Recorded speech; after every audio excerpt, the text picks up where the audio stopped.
சப்பாத்திக்கு செம்ம காம்பினேஷனான மட்டர் பன்னீர் மசாலா எப்படி செய்யலாம்னு பார்க்கலாம் வாங்க. இதுக்கு தேவையான பொருட்கள் 2 தக்காளி, 2 ஸ்பூன் பியூர் சில்லி பவுடர், 10 முந்திரி பருப்பு, கொஞ்சமாக பட்டர் எடுத்து வச்சுக்கோங்க. இன்னொரு தட்டில் 2 வெங்காயம், கொஞ்சமாக பட்டாணி, 1 ஸ்பூன் சீரகம், கொஞ்சம் கொத்தமல்லி, 2 ஸ்பூன் கர்டு, தயிர், 2 ஸ்பூன் இஞ்சி பூண்டு பேஸ்ட் எல்லாம் எடுத்து வச்சுக்கோங்க.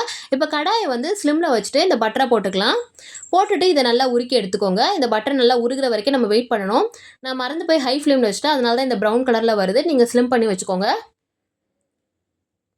இதெல்லாம் உருகினதுக்கு அப்புறமா இப்போ நம்ம கட் பண்ணி வச்சிருக்க தக்காளி எல்லாம் இதில் சேர்த்துக்கலாம். இதெல்லாம் ஸ்லிம்மில் வச்சே செய்யுங்க. ஹை ஃப்ளேமில் வச்சிங்கன்னா வந்து ரொம்ப புகை வர ஆரம்பிச்சிடும். ஏன்னா இது பட்டருங்கிறதுனால. இப்போ இதை நல்லா வதக்கிக்கலாம். வதங்கிட்டு இருக்கும்போது இப்போ நம்ம இதில் வந்து முந்திரி பருப்பு எல்லாத்தையும் சேர்த்துக்கலாம். இந்த தக்காளி முந்திரி பருப்பு நல்லா வெந்துட்டு இருக்கும் போது இப்போ நம்ம எடுத்து வச்சிருக்க பியூர் சில்லி பவுடரையும் சேர்த்துக்கலாம். இந்த தக்காளி நல்லா மசிய வேகணும். அது வரைக்கும் நம்ம இதை வந்து வதக்கிக்கணும்.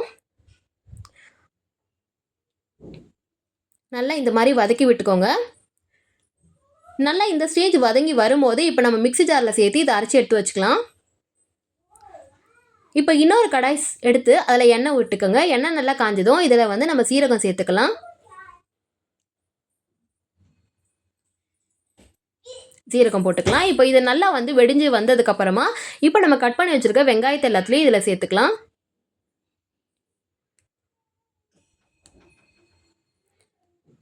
வெங்காயத்தை போட்டு நல்லா வதக்கிக்கோங்க. நல்லா இந்த கலர் வந்து வதங்கி வரும்போது இப்போ இஞ்சி பூண்டு பேஸ்ட் எல்லாத்தையும் சேர்த்துக்கலாம். இதையும் போட்டுட்டு நல்லா வதக்கி விட்டுக்கோங்க.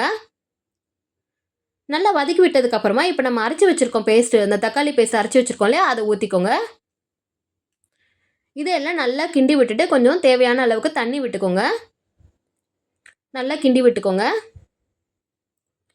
கிண்டி விட்டுட்டு இப்போ இதில் வந்து கொஞ்சமாக மஞ்சத்தூள் சேர்த்துக்கலாம். 1 ஸ்பூன் கரம் மசாலா சேர்த்துக்கோங்க.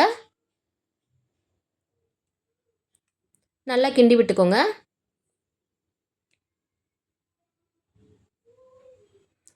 இப்போ நம்ம எடுத்து வச்சிருக்க தயிரையும் சேர்த்துக்கலாம். அப்படியே சேர்த்துக்கலாம். நல்லா கிண்டி விடுங்க.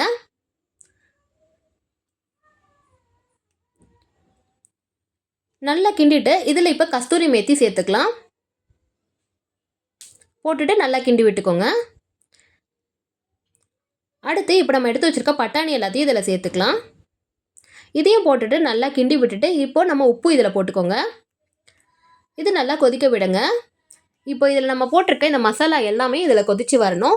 கொதித்து வரும்போது இப்போ இதில் நம்ம பன்னீர் கட் பண்ணி வச்சுருக்கோம் இல்லையா, அதெல்லாம் இதில் சேர்த்துக்கோங்க.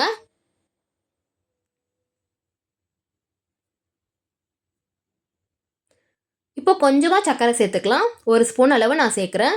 இதை எல்லாத்தையும் நல்லா கிண்டி விட்டு ஒரு 5லேருந்து 10 நிமிஷம் ஸ்லிம்மில் வச்சு கொதிக்க விடுங்க. நல்லா வந்து திக்காக வரணும், ரொம்ப தண்ணியாக இருக்கக்கூடாது.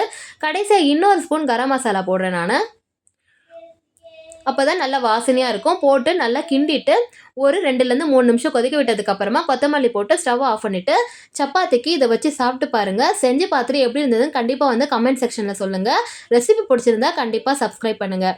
இதோட இந்த வீடியோ அவ்வளோதான். இன்னொரு ரெசிபியில் பார்க்கலாம். பாய்.